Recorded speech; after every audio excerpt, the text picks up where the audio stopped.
Hoje nós vamos falar um pouco sobre as sobrecargas que um pastor ou líder pode ter sobre si.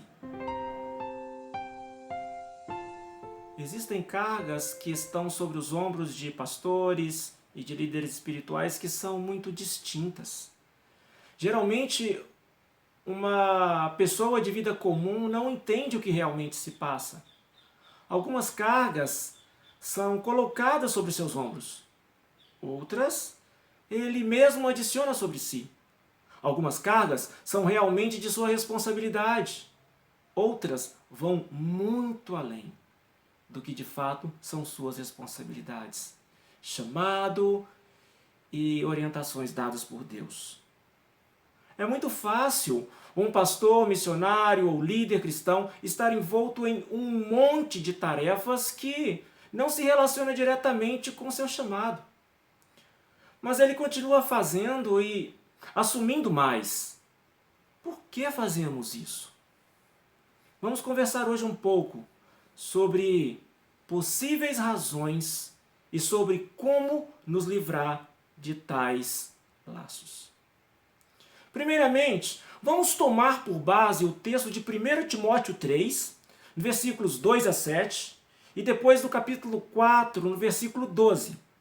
Analisando esses textos, após considerarmos uma série de requisitos para o exercício do ministério, concluímos com a frase: torna-te padrão dos fiéis. Esses são requisitos divinos que já trazem razoável peso sobre os ombros de um obreiro. É uma carga que vem de Deus, que, creio eu, já tem peso suficiente para os ombros de um ser humano. Também temos o texto que está em Hebreus, no capítulo 13, versículo 17, que afirma que os guias espirituais velam pelas almas de suas ovelhas como quem deve prestar contas.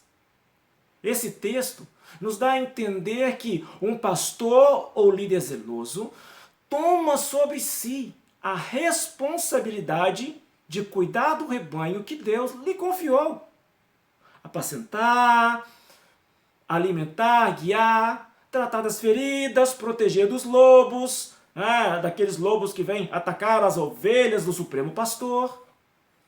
Não é algo fácil ou tranquilo.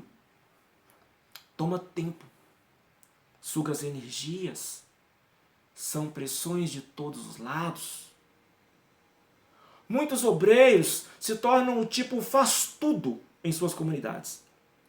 Cria-se a expectativa de que, além de pregar, ensinar, aconselhar, liderar, orar, motivar o povo, ele ainda deveria atender às necessidades jurídicas e administrativas mais diversas, limpar, abrir e fechar a igreja, consertar encanamento, instalar equipamento, e se estiver em construção, carregar tijolos e colocar a mão na massa, literalmente. Também não são poucos os casos de missionários que servem em seus campos de tempo integral e, ao mesmo tempo, servem uma igreja local com tantas tarefas que podem até chegar a dobrar sua carga de trabalho. E nem falamos ainda sobre a vigilância constante enfrentada pela família, do pastor ou do obreiro. Em uma empresa, apenas o profissional contratado deve cumprir com os horários, com as tarefas, com as expectativas, com a disciplina do local. Mas na igreja, com grande frequência, exige-se que a esposa e os filhos também cumpram todos os horários e sejam padrões de disciplina. O ministério é do pai ou dos pais, não é dos filhos. Não são poucos os filhos que lamentam serem impedidos de fazer algo que gostariam, ou se sentirem forçados a fazer o que não gostariam simplesmente por serem filhos de pastor ou de missionários. A carga do ministério muitas vezes cai também sobre os ombros da família. Possíveis causas que temos aqui. De um lado, expectativas e exigências vindas de todos os lados. De outro lado, nós temos um senso exagerado de responsabilidade.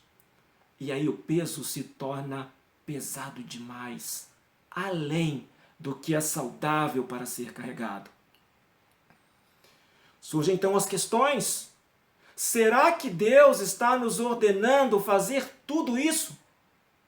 Será que todas as nossas atividades estão de acordo com o chamado específico que recebemos de Deus?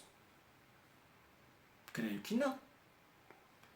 É muito fácil no ministério assumirmos tarefas e responsabilidades para as quais Deus não nos chamou. Quando percebemos, já abraçamos um montão de coisas, nosso tempo e energia já se foram com atividades secundárias e que sempre parecem mais urgentes. Achamos que deveríamos ter mais tempo, que o dia de 24 horas está pequeno. E aí, o prazer de servir a Deus no nosso chamado provavelmente já se foi.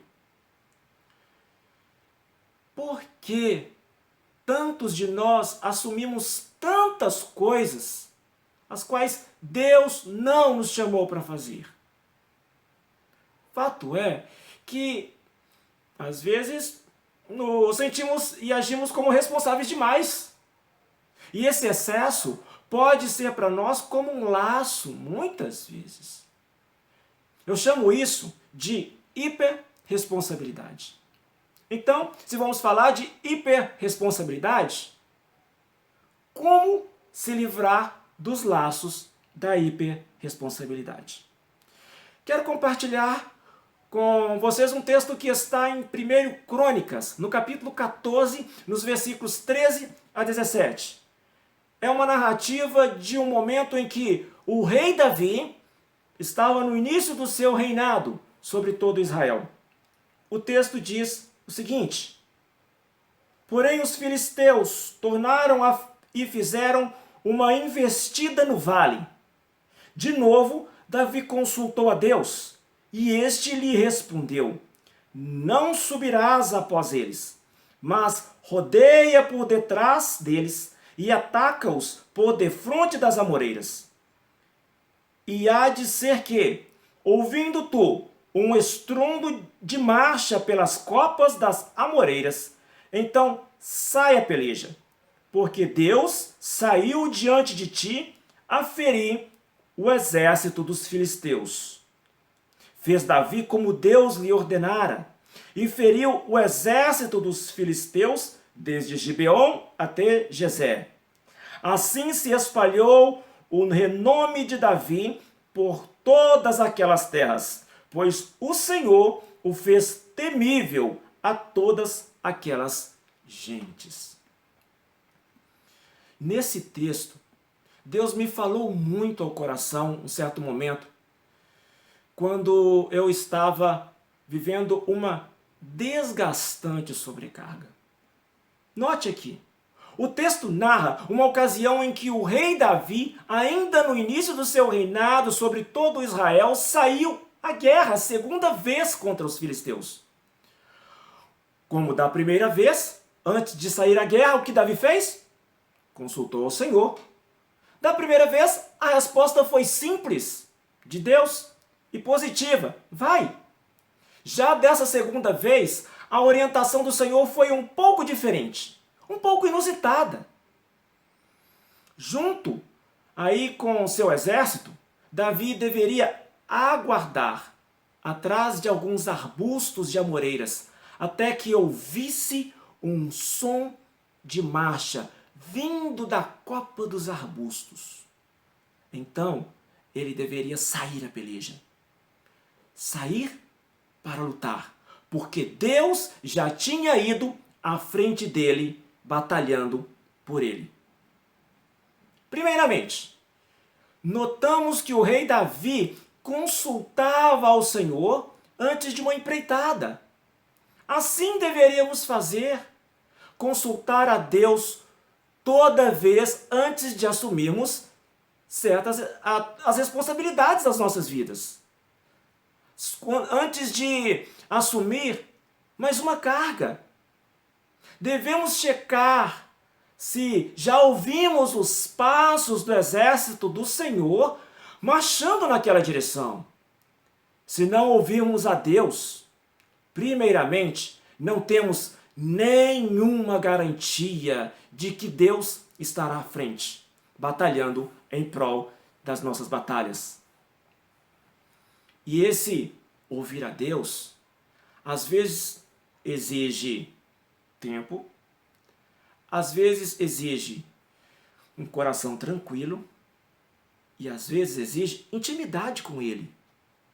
Semelhante à intimidade que Adão tinha com Deus quando ouvia os passos de Deus pelo jardim, lá no Éden. Nós devemos sair à batalha apenas após ouvir os passos do exército do Senhor. E ainda há outra questão a se pensar.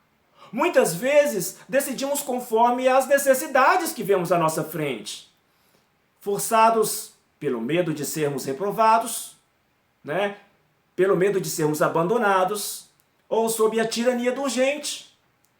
Precisamos ir à batalha, é isso que dizemos. Temos que fazer a obra do Senhor. Baseados nisso, agimos como o rei Saul, e preocupado lá com o atraso de Samuel, ele ofereceu por si mesmo o holocausto. Ele não deveria ter feito aquilo. E como resultado, ele não teve o seu reino confirmado para as gerações seguintes. Nós devemos aguardar, queridos, para agir no tempo certo, apenas quando tivermos a certeza de que Deus pôs o seu exército a marchar naquela direção. Deus responde quando Ele quer, não na hora que a gente acha que Ele deveria. Nós não somos responsáveis por agir conforme as expectativas das pessoas. Note isso. Não somos responsáveis por agir conforme as expectativas das pessoas. Somos responsáveis, sim, por aquilo que Deus nos chamou para fazer. Temos como exemplo uma decisão muito sábia dos apóstolos quando um grupo de viúvas estava sendo esquecido lá na distribuição diária de donativos. Eles convocaram a comunidade e disseram não ser razoável abandonarem a pregação da palavra de Deus para servirem às mesas. O resultado ali foi a instituição de diáconos. E isso não quer dizer que o obreiro não possa servir também em necessidades gerais da comunidade na qual está inserido. Tem necessidade? Vai lá e faz. É importante estar envolvido, sim. Agora, se pequenas tarefas forem se somando e se tornando responsabilidade dele, e ao mesmo tempo, essas coisas acontecerem e ele não se definir sobre o que é realmente o seu chamado, é só uma questão de tempo para que essas coisas secundárias o sufoquem. Logo, se você, obreiro ou ministro da palavra, quer batalhar pela causa do evangelho, na certeza de que Deus está com você em tudo que fizer, não assuma responsabilidades que Deus não esteja nelas, ainda que os convites sejam irrecusáveis, ainda que prometam grande desenvolvimento de carreira ministerial, ainda que pareça altamente piedoso. Lembremos de Enoque, que simplesmente andou com Deus. Então, queridos, andemos com Deus e que Deus se agrade de nós. Grande abraço e até a próxima.